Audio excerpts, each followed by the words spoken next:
his way to the top? Or will he end up kitty litter? Will KG veteran Gary Porter regain his championship form of 2 seasons ago, beginning today? And is there anyone out there capable of stopping the Bob Chandler juggernaut?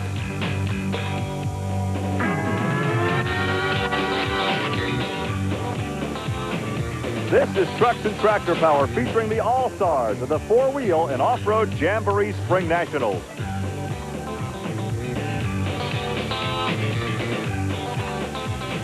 Welcome to Trucks and Tractor Power on the Nashville Network. Today we're at the Allen County Fairgrounds in Lima, Ohio for the 4-wheel and off-road Jamboree Spring Nationals.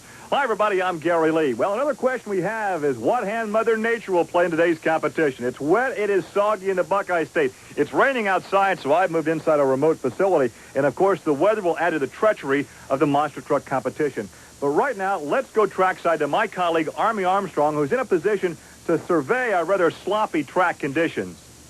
Gary, we're standing about 250 feet past the finish line. Normally, this is the shutdown area, but this is the area that could shut these guys down today. As you can see, the moisture is here today, and there's nothing in the world slicker than grass that's wet. Well, the track crew knew that, so they've gone, and in the shutdown area, they've actually pulled back or peeled back a layer of grass, but in doing that, they've created maybe another monster that our monsters have to deal with. That's mud. This could be a real exciting area before the day's over. As a matter of fact, we're going to stay down here and see what kind of action does take place. Back to you. An Army action from round 1. We'll look at Mark Watros in the Mongoose truck. Now, here's a guy who's accustomed to the mud. Mark is a former mud racer. We've seen him on this program competing in the Team Rancho Funny Car.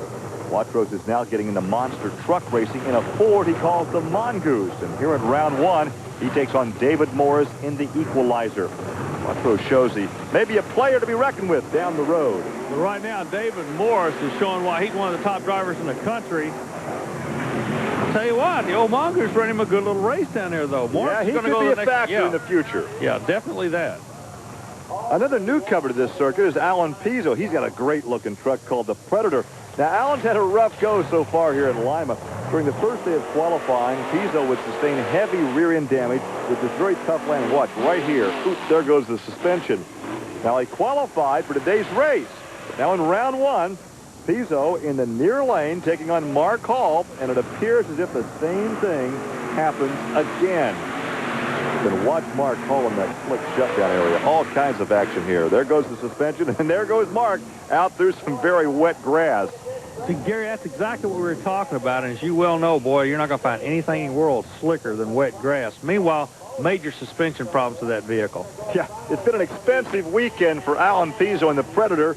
Second time, first time in qualifying, now in the round 1 competition with some severe damage to the rear suspension. And after this run, Army talked to Alan Pizzo. Well, the first time you qualified to run on this circuit, you know, you got to be a little bit disappointed with the problem. Yeah, we've had our problems over the weekend. We've broken 2 rear shocks and, 1 4-link bar this weekend. But, that's what it's all about in racing. You take your good days and your bad days, and sometimes you win, sometimes you lose. Ken Deppy was one of 3 drivers representing the Dodge contingent with high hopes coming into Lima, Ohio. Deppy now in the far lane. And he's taking on a guy we're glad to see back on the circuit, Gary Porter in the Carolina Crusher. Deppy in the Dodge Express would take Porter right to the limit, but goes onto the trailer nonetheless. Next up at the Dodge camp would be Don Van Loo, who had the unenviable task of drawing Andy Brass in the first round. The latest entry of Bob and Marilyn Chandler's racing stable is called Wildfoot. Magnum Force was simply no match for Andy Brass. Andy Brass showed right there he was a class to field today. That eliminated down to 1 final bullet for the Dodge camp, Gary. And that belongs to Fred Schaefer. Up until this point, all the wins had come out of the near lane during round 1. Now, Fred had the new Bigfoot driver, Gene Patterson, just where he wanted him. But no, Fred Schaefer couldn't get the job done with Barefoot, and he goes home early. He lost the transmission in no man's land. Not taking anything away from Bigfoot for the win, but we got to be up front. The Dodge did lose the transmission. Round 2 action coming up next. County Fairgrounds here in Lima, Ohio, as Ford Trucks present the Penda 4-wheel and off-road Jamboree Spring Nationals.